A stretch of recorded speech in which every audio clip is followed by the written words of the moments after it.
guys, welcome back to Simply Blissful Living. This is Rami, and today's video is a very special video for two reasons. Number one, this is a collaboration video with the lovely Natasha over at Trini Cooking with Natasha. She's a beautiful soul inside out, and she has some very amazing recipes on her channel. Now, Trini Indian cooking is very similar to Fijian Indian cooking. We're both of Indian descent. And if you go over to Natasha's channel, you'll find so many great recipes. She has recipes for amazing things. So the second reason today's video is so special is because I am going to share a recipe for Saina with you guys. Now, I know in different parts of the world they call this different things. I know in Trini it's called Saheena, which is very close to Saina, and in India it's called patra. The ingredients are slightly different. There's variations as in every recipe. This recipe today is a Fijian style. However, I am going to be making this with Swiss chard, not with taro leaves or dalo ke patti or dashin. There's so many different names for it, but essentially I'm not making this with taro leaves because number one, it's not available here right now, and number two, I find this recipe to be just like the Sainas we have with taro leaves. My mom approves of it. Everybody in my family, they can't tell the difference. So if you can't get your hands on taro leaves or dalo ke patti, then you can definitely use Swiss chard. So go ahead and try this recipe with Swiss chard and let me know what you think. I am 100% sure it will not disappoint. So without further ado, let's get right into the recipe. Okay, so for this recipe, you will need your apron. I'm just going to tell you because this does get quite messy. Let me go over the ingredients with you really quickly. I will have exact measurements on my blog or on my website, and you can have a link to that down below. So we're gonna need some Swiss chard leaves. If you're using Swiss chard, you need a pile of it. We have about 10 to 20 leaves here. It depends on your size that you're able to get a hold of. You know, these are cut in many different sizes here. So I have a big pile of them. You want to wash these really, really well. Make sure there's nothing nasty about them, that all the grit, all the bugs and everything are taken out. And then for leaves that are a little bit on the tougher side, you want to cut the tip off so there's no stem. And then for the stem, because this can get a little hard, just go ahead and remove the stem like this. So then you're gonna have a flat leaf. Once you're done with that, set that aside. You're gonna need 2 cups of lentils or dal.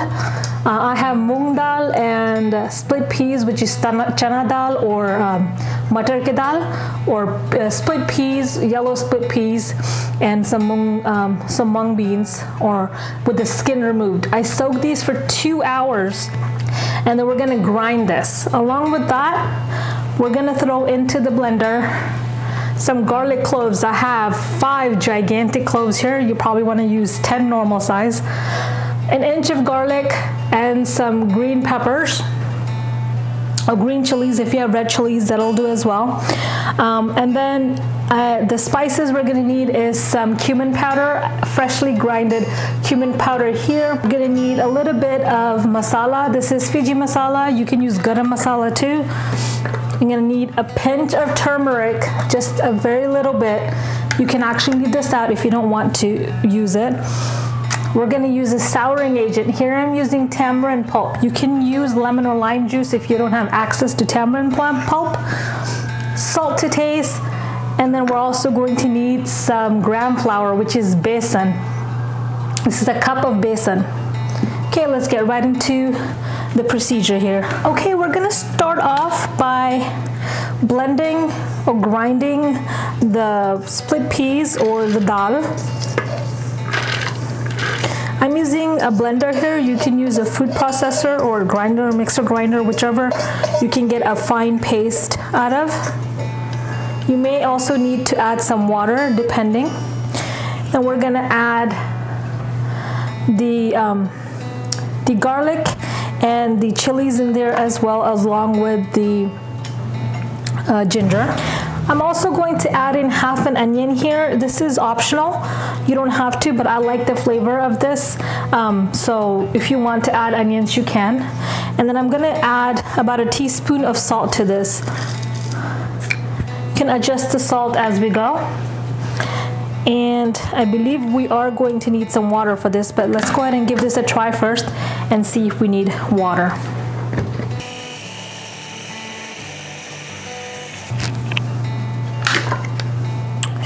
Okay, so the mix is not as fine as I'd like, so I'm going to add some water to this.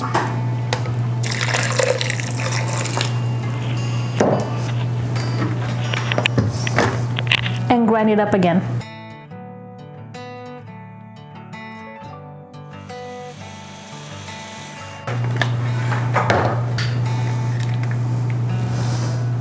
Okay, so the mix is nice and fine now, and we're gonna move on to the next step. Okay, we're gonna dump all of the grinded lentil mix or dal mix, a big bowl here. Show you the consistency here. And then we're gonna start adding in all the spices. This is the jeera powder, which is cumin powder, or roasted cumin powder. We're literally going to use a pinch of turmeric. Going to use about a teaspoon of masala here. I'm going to put in the tamarind. I'm going to add a little bit more salt. Mix this in really well. And then we're going to add in the besan or the gram flour.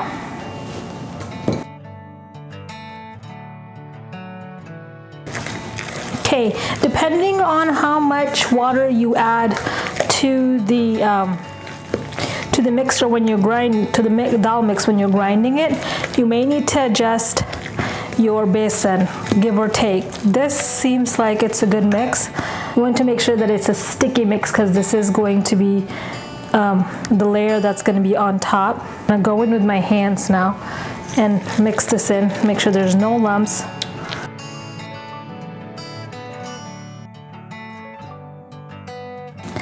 Mix is ready. I'm going to set this aside, and then now we're going to start assembling the Saina. You also want to taste this at this point to make sure the salt is okay. Okay, so before you start, you want to make sure you line the area you're doing this with some newspaper or some kind of paper or something that you can clean up with easily, because this does get a little messy. You want a good chopping board or a nice surface to work on. And then I'm also going to use saran wrap to wrap the Saina, the rolls, when we're done before we steam it. That just helps it stay together because the leaves are not too big. Okay, so you start off with some of your biggest pieces on the outside, and then you lay them flat. I like to alternate them, so the pointy sides to the stem side. And this seems, you want to overlap it a little bit. And this seems enough. And then you take a little bit of your mix here and you just start spreading it on top here. You don't want it too thick because we are going to start layering it. And then you just start putting more leaves on top and adding some more mix.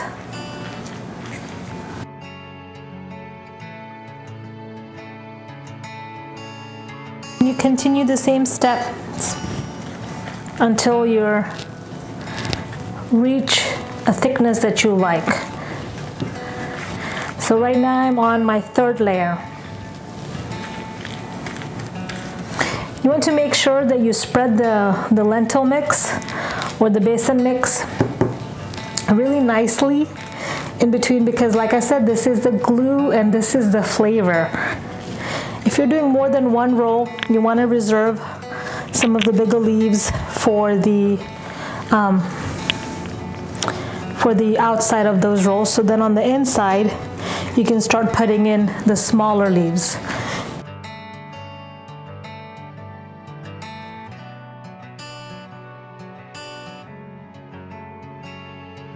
Okay, so once this part is done, so we're going to take one of the edges and fold it upward, and we're just going to start rolling it. You want to do this, you want to roll this tightly. You don't want it to be a loose roll. Don't worry if some of the leaves look like they're coming off. You take the saran wrap to your board, pick this up, and whatever little pieces are coming out, just take a little bit of the lentil mix and just spread it and seal it. Then we're going to take the saran wrap, and again we're going to try to make this as tight as possible with the saran wrap on top. And take the little ends here and twist it.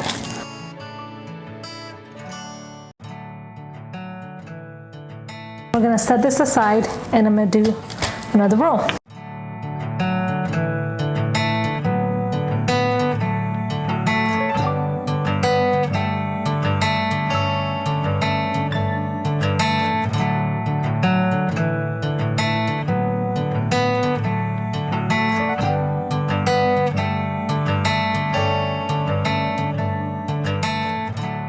So I have my steamer right here. There's some water at the bottom. I'm gonna put the trivet in, and then I'm gonna put my Saina rolls in there. Cover this, and I'm gonna steam this for about 30 minutes. So after steaming it, you want to make sure that you let this sit either in the pan that you steamed it in to cool down for about 2 to 3 hours, or you can take it out and put it on a wire rack. But I just leave it in the pan with the water and everything. I just let it cool down for 3 hours before I take it out of the pot. And after it cools down, it's so much easier to handle. You don't want to handle this while it's hot, because what ends up happening is the Saina roll is going to start breaking up, and it'll be really hard to cut into. It'll just start breaking up, and then frying it, it's just not going to work out. So let it cool down for at least 2 hours before you cut into it. And as you can see here, the roll was really tight, and you can see the little spiral Saina pieces in there. So it came out beautifully, and all you do at this point is cut it to a desired thickness. I cut it to about 3/4 of an inch to an inch thick, and then you just are ready to fry it.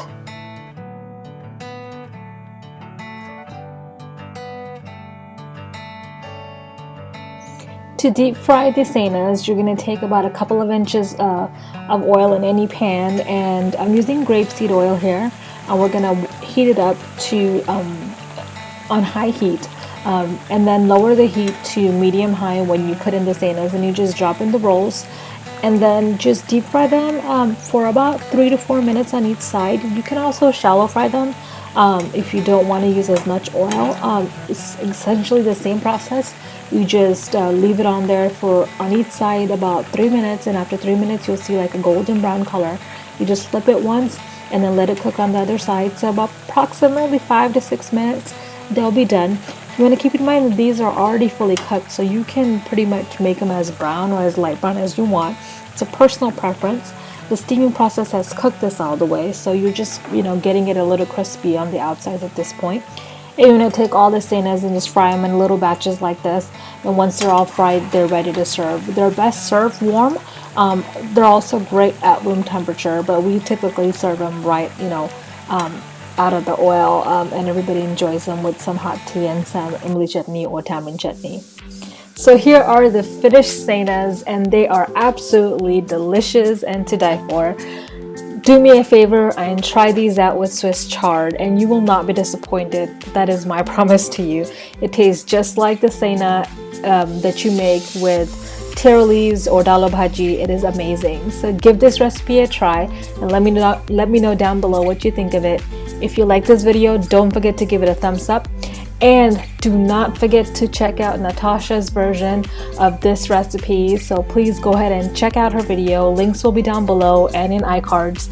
And let her know that Romy sent you. And until next time, please live blissfully. And I will see you guys very soon. Love you all. Bye.